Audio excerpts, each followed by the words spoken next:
Hello everyone and welcome to my channel Mentoring Young Learners. Today we are going to study about Science Class 7 Nutrition in Plants Part 3. Learning Objectives.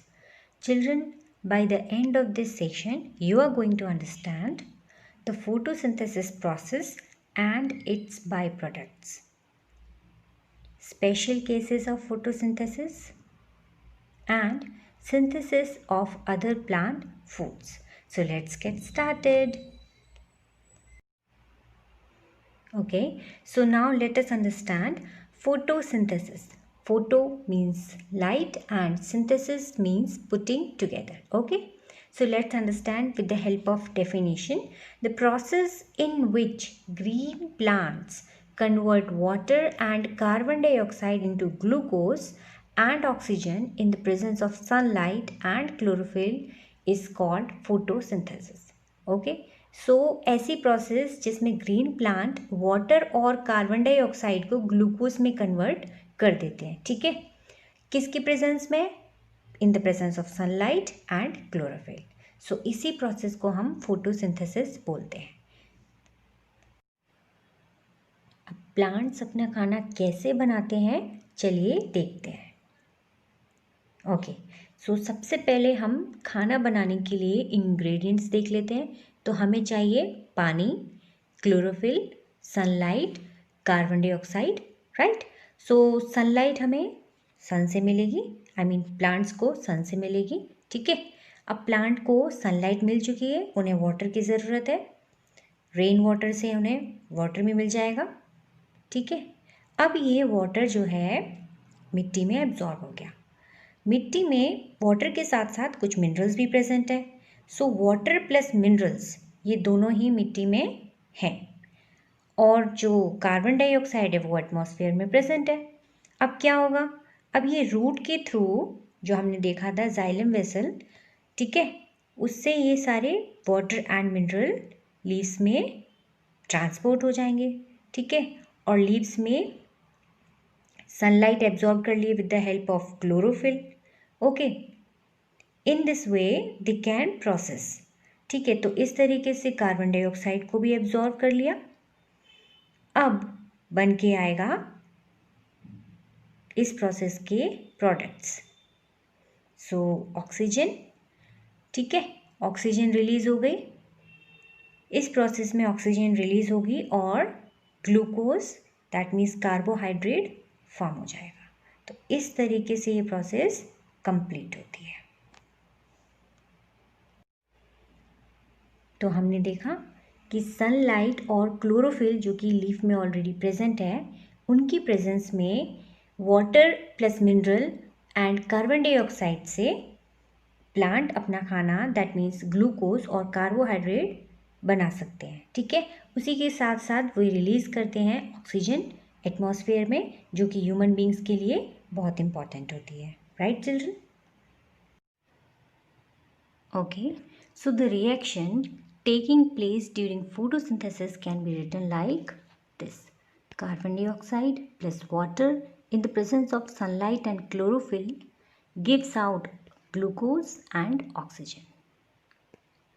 Now oxygen is released into air through stomata. तो जो glucose है वो तो plant में ही रह जाएगा क्योंकि वो फूड है, और जो ऑक्सीजन है वो एयर में रिलीज हो गई. So it is releasing through stomata. Stomata हमें मालूम है जो छोटे छोटे पोर्स हैं लीव्स में प्रेजेंट हैं. ठीक है, उनके थ्रू ही कार्बन डाइऑक्साइड एब्जॉर्व की जाती है और ऑक्सीजन भी वहाँ से रिलीज होती है. Now glucose is a simple carbohydrate that is used by plant as food. तो ग्लूकोज क्या एक सिंपल कार्बोहाइड्रेट है जिसे प्लांट अपने खाने के रूप में इस्तेमाल करते हैं. Access glucose is converted into starch. अब जो एक्स्ट्रा ग्लूकोज है वो स्टार्च में कन्वर्ट हो गया. Starch is stored in different parts of plants such as leaves, roots, stems. ठीक है, तो जो स्टार्च है, जो एक्स्ट्रा ग्लूकोज है, वो डिफरेंट पार्ट्स में, प्लांट के डिफरेंट पार्ट्स में जैसे कि लीव्स, रूट्स, स्टेम्स में बढ़ जाता है. ठीक है, सब जगह स्टोर हो जाता है. अब हमने अभी अभी बात की कि जो एक्स्ट्रा फूड है वो प्लांट के अदर पार्ट्स में ट्रांसपोर्ट हो जाता है, ठीक है। सो हम देख लेते हैं कि ट्रांसपोर्ट करता कौन है। The food is transported to other parts of plant through tube like structures called phloem. So ये हैं फ्लोएम वेसल्स, ये टू वे वेसल्स हैं। जैसे कि हमने देखा जाइलम वेसल्स वो वन वे वेसल्स थी, वो रूट से लीव्स तक मिनरल और वाटर को ट्रांसपोर्ट करने का काम कर रहे थे, राइट। अब ये फ्लोएम वेसल्स जो हैं ये क्या करेंगे, ये वाटर और फूड ट्रांसपोर्ट करेंगे। जो खाना लीव्स में प्रिपेयर हुआ है उसे दूसरे बॉडी पार्ट्स में इस तरीके से ट्रांसपोर्ट करेंगे, ठीक है। तो हमने देखा किस तरीके से फोटोसिंथेसिस की प्रोसेस के थ्रू प्लांट्स अपना खाना खुद बना सकते हैं, right. So that means sun is the ultimate source of energy. Sun is going to be very happy. Now let us investigate, do plants always need soil to grow? क्या हमेशा ही soil चाहिए grow होने के लिए? क्या बिना soil के कोई प्लांट नहीं हो सकता?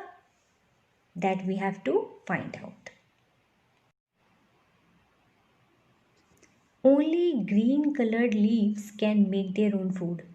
क्या सिर्फ ग्रीन कलर के लीव्स ही खाना बना सकते हैं? जो प्लांट्स जिनकी लीव्स ग्रीन हैं क्या वही खाना बना सकते हैं? क्या दूसरे प्लांट्स जिनकी लीव्स ग्रीन नहीं होती हैं, दूसरे कलर्स की होती हैं, मिक्स्ड कलर्स की होती हैं, क्या वे खाना नहीं बना सकते हैं? That we have to find out. So what happens to the plants whose leaves are not green? जिनकी लीव्स ग्रीन नहीं है उन प्लांट्स का क्या होता है? जैसे कि ये आप देख पा रहे हैं पूरा ग्रीन नहीं है, मिक्स कलर है, ये देखिए येलोइश, ठीक है। तो इन प्लांट्स का क्या होता है, ये अपना खाना कैसे बनाते हैं, क्या ये ऑटोट्रॉप्स हैं या नहीं है, देखने वाले हैं। स्पेशल केसेस ऑफ फोटोसिंथेसिस, तो ये जो हम देखने वाले हैं वो हैं स्पेशल केसेस, मतलब जिसमें हमारे प्लांट्स की लीव्स या तो कलरफुल हैं, ग्रीन नहीं है, या फिर लीव्स कुछ दूसरे प्रकार की हैं, ठीक है। So photosynthesis also takes place in other green parts of plant such as stem and branches. तो जो प्लांट के दूसरे ग्रीन कलर के पार्ट हैं जैसे कि स्टेम और ब्रांचेस, इनमें भी फोटोसिंथेसिस प्रोसेस होती है, ठीक है। Leaves that have colours other than green also have chlorophyll. देखिए अब इस टाइप की लीफ में क्या होता है, इस लीफ में भी क्लोरोफिल है, बट इसका जो रेड कलर का पिगमेंट है वो क्लोरोफिल के लिए डोमिनेटिंग है। तो वो जो ग्रीन कलर का पिगमेंट है वो कम है और रेड कलर का पिगमेंट ज़्यादा है, इसलिए ये लीफ हमें रेड दिख रही है, ओके। बट इसमें भी क्लोरोफिल प्रेजेंट है, ओके। अब आप देख पा रहे होंगे ये कैक्टस का प्लांट, ठीक है। कैक्टस के प्लांट में फोटोसिंथेसिस की प्रोसेस कहाँ होती है, उसकी स्टेम्स में। देखिए इनकी जो लीव्स हैं वो तो कांटे के जैसी होती हैं, वो कांटे के जैसे क्यों कन्वर्ट हो जाती है, क्योंकि ये ऐसी जगह पर होते हैं जहाँ पे पानी की कमी होती है, तो पानी का लॉस ना हो इसलिए ये अपने लीफ को मॉडिफाई कर लेते हैं, ठीक है, एकदम स्पाइन लाइक स्ट्रक्चर्स बना लेते हैं। तो ऐसे में जो फोटोसिंथेसिस प्रोसेस है वो स्टेम्स में और ब्रांचेस में होने वाली है। तो इस तरीके से कैक्टस के प्लांट में भी फोटोसिंथेसिस होगी और ये जो अदर देन ग्रीन प्लांट्स उनमें भी फोटोसिंथेसिस प्रोसेस होगी। Now let us see synthesis of other plant foods, मतलब कार्बोहाइड्रेट के अलावा और क्या सिंथेसाइज कर पाते हैं प्लांट्स वो हम देख लेते हैं, ठीक है। सो जो कार्बोहाइड्रेट है वो तो प्लांट्स ने फोटोसिंथेसिस के दौरान बना ही ली, जो कि किस किस से मिलके बनी है, carbon plus oxygen plus hydrogen, ठीक है। अब इनके अलावा इन्हीं एलिमेंट्स को यूज़ करते हुए जो प्लांट्स हैं वो क्या करते हैं, वो दूसरे कंपोनेंट्स को सिंथेसाइज करते हैं जैसे कि फैट्स, विटामिन्स एंड प्रोटीन्स। तो इन्हीं का यूज़ करके ये इन्हें सिंथेसाइज करते हैं, ठीक है। अब प्रोटीन में प्रेजेंट होता है carbon, oxygen, hydrogen and nitrogen, ठीक है। तो इस तरीके से हम देख पा रहे हैं कि जो प्लांट्स हैं उनमें सिर्फ कार्बोहाइड्रेट ही नहीं होता है, हमें जो प्रोटीन है, जो फैट्स हैं, विटामिन्स हैं या फिर हाइड्रोजन, नाइट्रोजन, ये सब हमें प्लांट से मिलता है, राइट। तो वो कैसे मिलता है, उसे प्लांट कैसे सिंथेसाइज कर पाते हैं, तो वो भी इसी की मदद से कर पाते हैं। अब आप देख पा रहे होंगे nitrogen is important to make protein. Okay, nitrogen actually gaseous form में तो बहुत ज़्यादा प्रेजेंट है, ठीक है, एटमॉस्फेयर में बहुत प्रेजेंट है, लेकिन उसे प्लांट डायरेक्टली एब्जॉर्व नहीं कर सकते। जैसे आप देख रहे होंगे कि कार्बन डाइऑक्साइड को डायरेक्ट एब्जॉर्व कर पाते हैं, ऑक्सीजन को डायरेक्ट रिलीज कर पाते हैं प्लांट्स, बट नाइट्रोजन को एब्जॉर्व नहीं कर पाते हैं, ठीक है। तो ऐसे में नाइट्रोजन जो कि प्रोटीन बनाने में मदद करते हैं वो बहुत इम्पॉर्टेंट होती है। अब वो प्लांट को कैसे मिलेगी, उसके लिए क्या करना होगा, उसे हम नेक्स्ट क्लास में देखेंगे। Why nitrogen is important to make proteins? See here, protein is made up of carbon, oxygen, hydrogen and nitrogen. So जो कार्बन, ऑक्सीजन, हाइड्रोजन है वो तो ऑलरेडी प्रेजेंट है कार्बोहाइड्रेट के फॉर्म में, बट नाइट्रोजन नहीं है, ठीक है। नाइट्रोजन कैसे मिलेगा, दैट वी विल सी।